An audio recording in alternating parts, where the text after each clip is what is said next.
নমস্কার বন্ধুরা, স্বাস্থ্য সচেতন চ্যানেলে সবাইকে স্বাগত। আপনাদের সাথে আলোচনা করব এখন গাইনি প্রবলেম নিয়ে। গাইনি প্রবলেম মেয়েদের একটা অনেক বড় প্রবলেম। হ্যাঁ, অনেকের দেখেছি যে এখন কম বয়সী মেয়েদের পিরিয়ডের সমস্যা হচ্ছে, ঠিকমতো পিরিয়ড হয় না, বা হলে দু একদিন থাকে, পেটে প্রচণ্ড যন্ত্রণা হয়, বা 3-4 মাস পরে অনেকের হয়। হ্যাঁ, নানান রকমের সমস্যা হচ্ছে।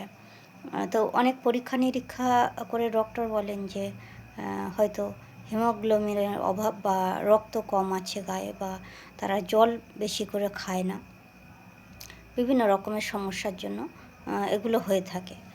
তো আমি প্রত্যেক বাচ্চাদের বলবো, যখন 13-14 বছর বয়স হয় তখন তাদের পিরিয়ড টাইম আসে বা শুরু হয় প্রথম থেকে, তাদের বাবা মা অবশ্যই, বা বাড়িতে যারা বয়স্ক ব্যক্তি আছেন অবশ্যই তাদেরকে ডক্টরের কাছে নিয়ে গিয়ে তাদের রক্ত পরীক্ষা করানো উচিত, বা তাদের শরীরে ঠিকমতো রক্ত আছে কি না, বা পিরিয়ডের সমস্যা কেন হচ্ছে সেগুলো দেখা উচিত। প্রতি মাসের যে অতিরিক্ত ব্লাড আমাদের মেয়েদের শরীর থেকে বেরিয়ে যায়, তার জন্য আমরা অসুস্থ হয়ে পড়ি। তো সেইগুলো আমাদেরকে লক্ষ্য রাখা উচিত যে পিরিয়ডটা ঠিক মতো হচ্ছে কি না।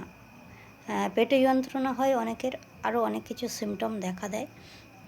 তো সেগুলো ডক্টরকে বললে তারা ঠিকমতো মেডিসিন দিলে খেলে, বা নিজেরা ঠিকঠাক থাকলে, ঠিকমতো জল খেলে, বা কীভাবে থাকলে আমরা সুস্থ থাকবো বা আমরা পিরিয়ডের টাইমটা কভার আপ করতে পারবো, সেগুলো আমাদেরকে দেখা উচিত।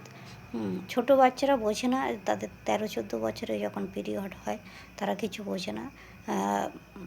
বাড়িতে যারা মা বা কাকিমা, দিদিভাই যারা আছেন তারা অবশ্যই তাদেরকে এই ব্যাপারটা বলবেন। হ্যাঁ, আর ওই সময়টা, পিরিয়ডের সময়টা অবশ্যই একটু গরম জল খাওয়া উচিত, বা একটু জল বেশি করে খাওয়া উচিত, গরম দুধ খাওয়া উচিত ওই সময়টা, যাতে ঠিকঠাক পিরিয়ডটা হয়। আর পেটে ব্যথা কম বেশি অনেকেরই হয়ে থাকে, প্রায় সবারই হয়ে থাকে, সেইটা নিয়ে চিন্তিত নয়, কিন্তু পিরিয়ডটা ঠিকঠাক হচ্ছে কিনা, ব্লাড ঠিকঠাক ভাঙছে কি না, সেইগুলো দেখা অবশ্যই প্রয়োজন। এবং কতটা ব্লাড ভাঙছে সেগুলো গাইনি ডক্টরের সাথে পরামর্শ করা উচিত।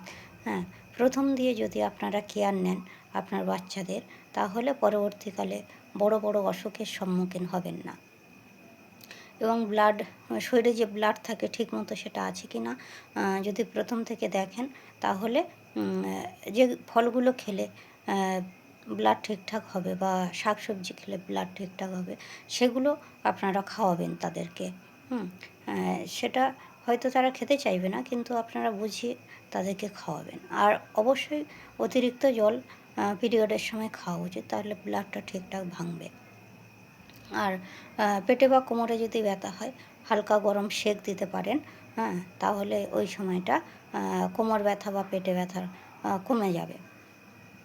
যখন তখন পেন কিলার কিনে বাচ্চাদেরকে খাওয়াবেন না, তাতে সুস্থ থেকে অসুস্থ অনেক বেশি হতে পারে। টেম্পারেচার কমে যেতে পারে, বা মাথা ঘোরা ইত্যাদি, প্রেশার কমে যাওয়া ইত্যাদি হতে পারে।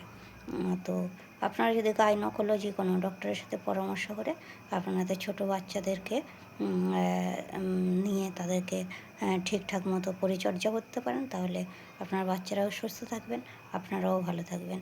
তো ধন্যবাদ। আপনারা সবাই সুস্থ থাকুন, ভালো থাকুন। আবার অন্য কোনো বিষয় নিয়ে আপনাদের সাথে আলোচনা হবে।